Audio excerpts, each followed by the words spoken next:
Hello my dear friends, कैसे हैं आप सब। उम्मीद है कि बेहद अच्छे होंगे। आपका अपने एसपी स्टडी 80 परिवार पर बहुत बहुत हार्दिक अभिनंदन है। मैं सौरभ सर आज आपके लिए लाया हूं परागण। देखिएगा, अभी तक फ्रेंड्स हमने आप लोगों को, आप सभी को क्या पढ़ाया है, पौधे के बारे में। जड़ से लेकर फल तक, फल से लेकर बीज तक हमने आप लोगों को पढ़ा दिया है। तो फ्रेंड्स, समय ना लेते हुए क्लास को स्टार्ट करते हैं। और आज के क्लास में फ्रेंड्स क्या पढ़ाएंगे हम आपको परागण पढ़ाएंगे कि पौधों में परागण किस प्रकार से, किस क्रिया से होता है। क्योंकि आप लोगों ने सब कुछ पढ़ लिया है, बस परागण आपको और देखना है कि परागण किस प्रकार से होता है। तो फ्रेंड्स, सबसे पहले हम आपको यही बताएंगे कि परागण क्या होता है। तो फ्रेंड्स, अगर आप लोगों ने पिछली क्लासें देखी हैं तो उन क्लासों को देखते हुए हम आपको यह कहना चाहते हैं कि इस क्लास को भी उन्हीं क्लासों की तरह प्यार और मोहब्बत की बारिश करना। ओके फ्रेंड्स, अब हम इसमें देखेंगे परागण क्या है। सबसे पहले यही देखेंगे परागण क्या है। तो परागण क्या, पुष्प के परागकोश से, आप लोगों को बताया था, पुष्प के परागकोश से पराग कण का निकलना और वर्तिकाग्र में पहुंचने की क्रिया या प्रक्रिया को क्या कहते हैं, परागण कहते हैं। तो फ्रेंड्स, हम यहाँ पर नोट भी कर देते हैं आप सभी के लिए कि जो अभी हमने आपको बोला है किस प्रकार से आपको नोट करना है, ये भी देखिएगा। तो देखिएगा, पुष्प के परागकोश, पुष्प के परागकोश से परागकण का वर्तिकाग्र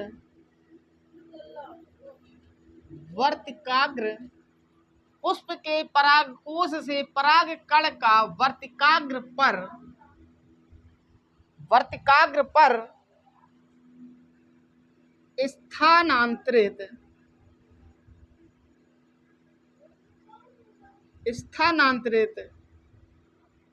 क्रिया को, फ्रेंड्स, स्थानांतरित मतलब पराग वर्तिकाग्र पर गिरते हैं, या उसको कह सकते हैं कि पराग कोश से जो पराग कण निकले वो पराग कण वर्तिकाग्र पर जाके अपना निषेचन क्रिया को स्टार्ट कर देते हैं। तो यहीं पर स्थानांतरित क्रिया, यानी कि वही स्थानांतरित क्रिया को परागण कहते हैं, परागण कहते हैं। तो फ्रेंड्स, ये आपको पता चल गया कि फ्रेंड्स हम किसके बारे में क्या बात करने जा रहे हैं कि परागकण किसे कहते हैं। पुष्प के परागकोश से परागकण का वर्तिकाग्र पर स्थानांतरित क्रिया को परागण कहते हैं। तो फ्रेंड्स, ये आपको पता चल गया कि परागण किसे कहते हैं। फ्रेंड्स, अगर इतना आपको अच्छा लगा है तो क्लास को लाइक कर दीजिएगा, और चैनल पर नए हैं तो चैनल को सब्सक्राइब कर दीजिएगा। अब हम देखेंगे कि परागकण जो फ्रेंड्स परागण है, परागण कितने प्रकार का होता है। तो ये हम हेडिंग डालेंगे यहाँ पर,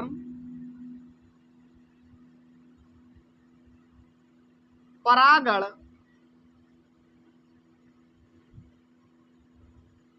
कितने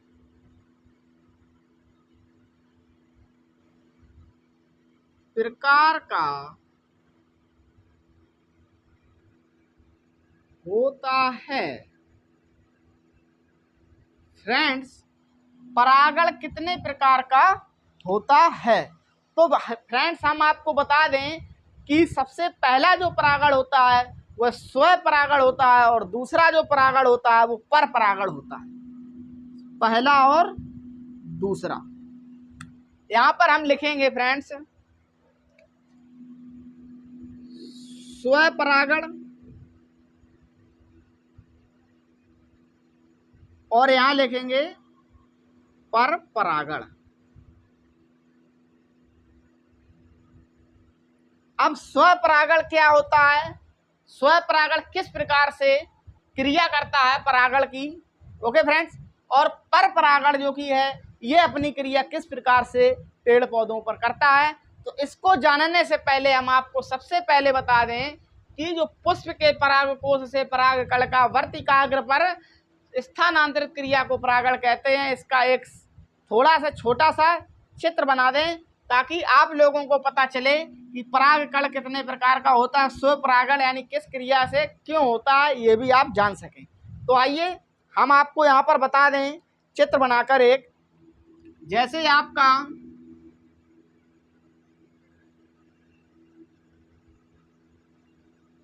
यहाँ पर गौर से देखिएगा,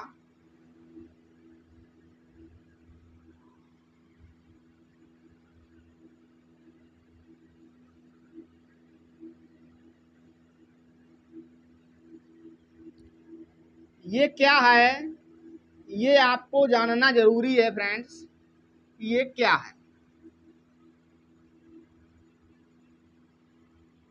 तो देखिएगा फ्रेंड्स, जो कि आपको ये ऊपर दिख रहा है इसको बोलते हैं वर्तिकाग्र।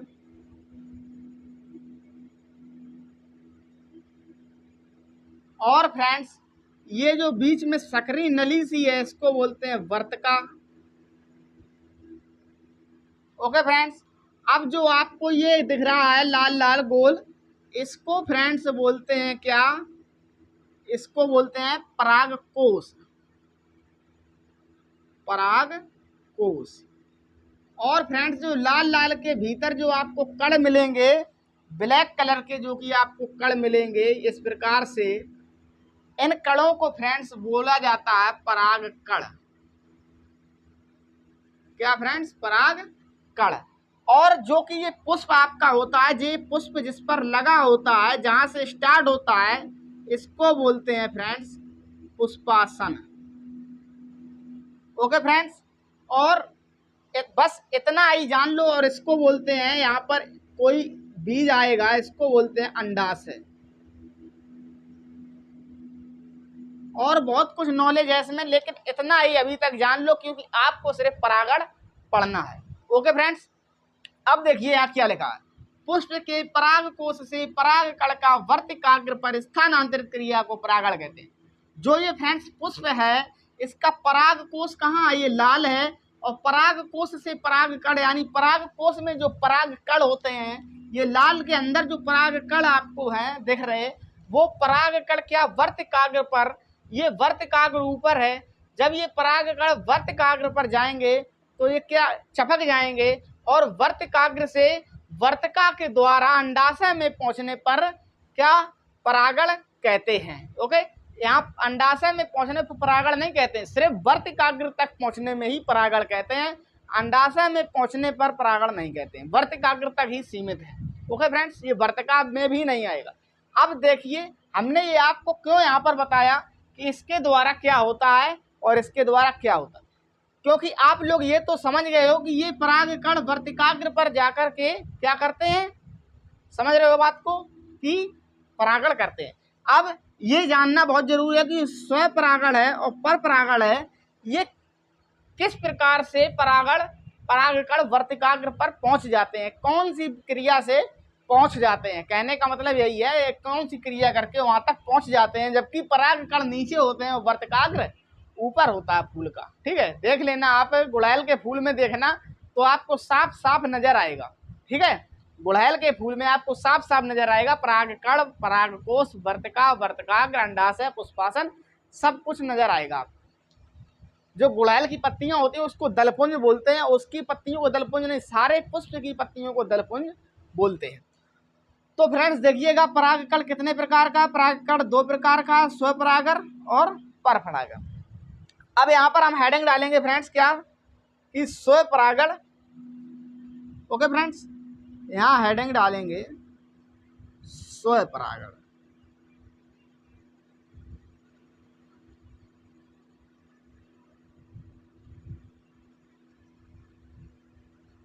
यानी कि स्वपरागण क्या है ये आपको देखना है, स्वपरागण क्या है। देखिए स्वपरागण क्या है, यहाँ पर हम आपको सबसे पहले नोट कर देते हैं, इसके बाद आपको समझा देते हैं नोट इसलिए कर देते हैं क्योंकि वीडियो थोड़ा लंबा हो जाएगा, इसीलिए वीडियो लंबा ना हो इसीलिए सबसे पहले नोट कर देते हैं। समझाना तो हमारा काम है, आपको समझा देंगे। ओके फ्रेंड्स, आइए आगे देखते हैं। तो आइएगा फ्रेंड्स, देखिएगा कि स्वपरागण और परपरागण क्या है। यहाँ पर नोट इसलिए कर दिया क्योंकि वीडियो ज़्यादा लंबी हो जाती है, तो कुछ स्टूडेंट ऐसे हैं कि वो वीडियो को मास्टर को लिखते हुए देखना पसंद नहीं करते हैं, वो डायरेक्ट पसंद करते हैं कि क्या लिखा है, क्या होता है। इसीलिए हमने यहाँ पर आपको यहाँ तक समझा दिया था, इसके नीचे हम आपको लिखकर इसलिए बता दें कि टाइम की बचत हो जाएगी। ओके फ्रेंड्स, तो यहाँ पर देखिएगा स्वपरागण। जब एक पुष्प के परागकोश के परागकण उसी पुष्प या उसी पौधे के किसी अन्य पुष्प के वर्तिकाग्र पर स्थानांतरित होते हैं तो उसे स्वपरागण कहते हैं। एग्जाम्पल के तौर पर हम आपको समझा दें, एग्जाम्पल के तौर पर जैसे कोई एक ये आम का पेड़ है। ओके फ्रेंड्स, ये आम का पेड़ है और इस आम के पेड़ में एक फूल ये बना है और एक फूल ये बना है। ये दो फूल इस आम के पेड़ में बने हुए हैं और दोनों फूलों में क्या विधि है, परागकोश भी है, परागकण भी है और पुष्प को ही फूल कहते हैं। उसी पौधे के किसी अन्य पुष्प के वर्तिकाग्र पर, यानी कि पौधा यही रहेगा, किसी दूसरे पौधे में इसका निषेचन नहीं होगा, परागण नहीं होगा। तो यहाँ पर क्या कि इस पुष्प से, फर्स्ट पुष्प से सेकेंड पुष्प में अगर आपका परागकण उसके सेकेंड पुष्प के वर्तिकाग्र पर, जैसे ये फर्स्ट पुष्प है, इसी प्रकार दूसरा सेकेंड पुष्प होगा उसी पौधे में सेकेंड पुष्प होगा, तो उसमें क्या ये परागकण होते हैं जो परागकोश के भीतर ये सेकेंड पौधे के वर्तिकाग्र पर गिर जाएं तो अन्य पुष्प के वर्तिकाग्र पर स्थानांतरित होते हैं, तो उसे क्या कहते हैं, स्वपरागण कहते हैं। ठीक है फ्रेंड्स, अब यहाँ पर देखिएगा परपरागण में क्या होता है कि जब एक पुष्प के परागकोश के परागकण उसी जाति के पुष्प या अन्य पौधे के वर्तिकाग्र पर गिर जाए तो उस क्रिया को परपरागण कहते हैं। जैसे एग्जाम्पल में ले लें, एक तो हमने ये आपको आम का पौधा बना दिया, ये दूसरा आम का पौधा और बना दें। ठीक है, अब इस आम के पौधे में भी यहाँ दो फूल आपको दर्शा दिए गए हैं। अब यहाँ क्या हुआ है फ्रेंड्स कि ये भी पौधा किसका है, आम का। ओके फ्रेंड्स, और ये भी पौधा है आम का। अगर आपको परपरागण कराना है तो ये आम का है तो ये आम का ही होना चाहिए, अगर ये नीम का है तो ये नीम का ही होना चाहिए, ये बरगद का है तो ये भी बरगद का होना चाहिए, ये अगर जामुन का है तो ये भी जामुन का होना चाहिए। यानी कि विपरीत नहीं होने चाहिए, सेम होने चाहिए, जो कि आप परपरागण करा सकें। ये आम का पौधा है, ये भी आम का पौधा है।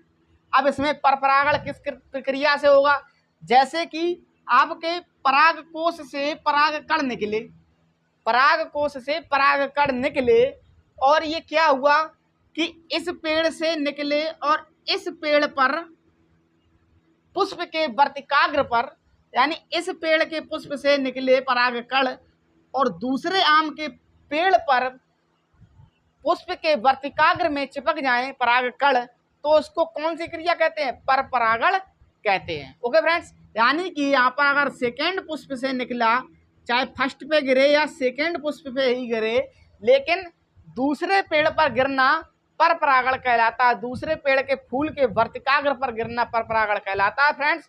और पौधा आपका सेम होना चाहिए, सेम जनरेशन का होना चाहिए फ्रेंड्स। ओके फ्रेंड्स, तो अब देखिएगा ये यहाँ से वहाँ तक किस प्रकार पहुँच गया, एक पेड़ से दूसरे पेड़ पर पहुँचने की क्रिया को क्या कहते हैं तथा ये किस प्रकार से पहुँचा, इसको जानने के लिए हमारे चैनल को सब्सक्राइब कर लीजिएगा और इस क्लास को लाइक कर दीजिएगा और हम आपको इसके आगे वाली क्लास को कल प्रोवाइड कराएंगे।